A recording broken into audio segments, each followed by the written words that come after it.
तुम्ही पण side heroine लोक जास्त मध्ये मध्ये करू नका, कळलं ना?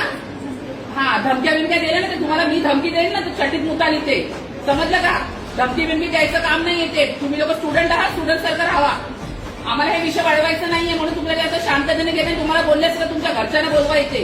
तुमच्या घरचे तुम्हाला हे मराठी मुद्द्यावर भांडायला बोलवतात का? इकडे पाठवतात आहे. हा, तुमचं वय काय आणि तुमची भाषा काय? पळतात ना तुमचे रिक्षावाले, युपीवाले. पळा मग तुम्ही परत जावा युपीला. कशाला इकडे करताय काय?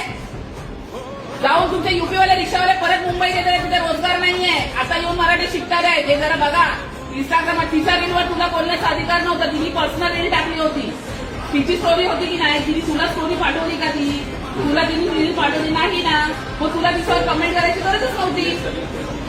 ही मुलगी आणि मी चॅटिंगमध्ये काहीतरी कुठल्यातरी गोष्टी बोलणं झालेलं आहे. त्यात मराठी मुद्दा तिने घेतलेला आहे. राजसाहेबांचे चमचे वगैरे बोलते ही एवढीच.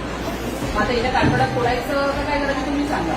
मला तो लेटर द्यायचा आहे, पत्र द्यायचं आहे. नंतर तुमच्या कॉलेजमध्ये जर एखादी मुलगी आणि राजसाहेबांबद्दल असं बोलते आणि तिचं वय जास्त नाही, म्हणजे मी एक कानाखाली दिलं की तू उठणार नाही, बरोबर आहे? म्हणून तिला तुम्ही मारू पण शकत नाही, कारण की लहान आहे ती. हे कळलं पाहिजे. इकडे महाराष्ट्रात आहे, महाराष्ट्रात कॉलेज आहे, इथे मराठीचा अपमान करायचा, नाही तर पटकून देऊन पळवू. नाही तुम्हाला जमत असेल जावं तुमच्या युपी बिहारला, इकडे यायचं नाही महाराष्ट्रामध्ये.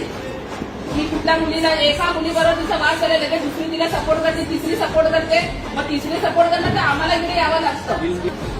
आणि जर हिला कोणी दाबण्याचा प्रयत्न केला की तू का कंप्लेंट केली, का मनसेवाल्याकडे घेऊन, मग आम्ही आहे आणि तुम्ही आहे. मग हे लक्षात ठेवायचं. तुला काय म्हणायचं आहे आता? मराठीत बोल तू. आता तुला मराठीचा त्रास आहे ना, मराठीत बोल. हा, मग व्यवस्थित बोल. जेवढं आहे तेवढं तू मराठीतच बोलायचं आता. नाही का बोलतेस ना राजसाहेबांबद्दल, मराठीतच बोलायचं आता. मराठीत बोल सांगितलं मी तुला. जेवढं तुला तुटकं फुटतं आणि ऍक्टिंग करू नकोस, समजलं ना?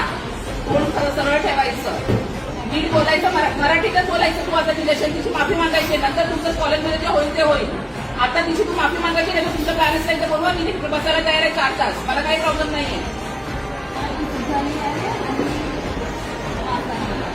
तुम्हारे यूपी में लड़कियां सेफ है क्या? यहाँ पे 4 बजे भी तुम लोग अकेले घूम सकते हो. हाँ है ये लड़की सेफ है तो महाराष्ट्र का इसके लिए हम लोग का अभिमान है, समझे क्या? हाँ, तुम्ही कॉलेज लेवल करा, आम्हाला तीच अपेक्षा आहे. आणि मग आतमध्ये येऊन मला पण ह्यांचं कोणी पडले मुले मलाही आवडत नाही मी असं बोलू, पण एवढ्या मोठ्या माणसाबद्दल तुम्ही बोलता, तुमची लायकी नाही तेवढी बोलायची. तर आता याच्याकडनं जर कोण बोललं तर मारत बाळा नेलं असतं, कारण की ते मार खाण्याच्या लायकीचे आहेत. हिला ते एक मारायला उठायची नाही. काय मारू तिला मी?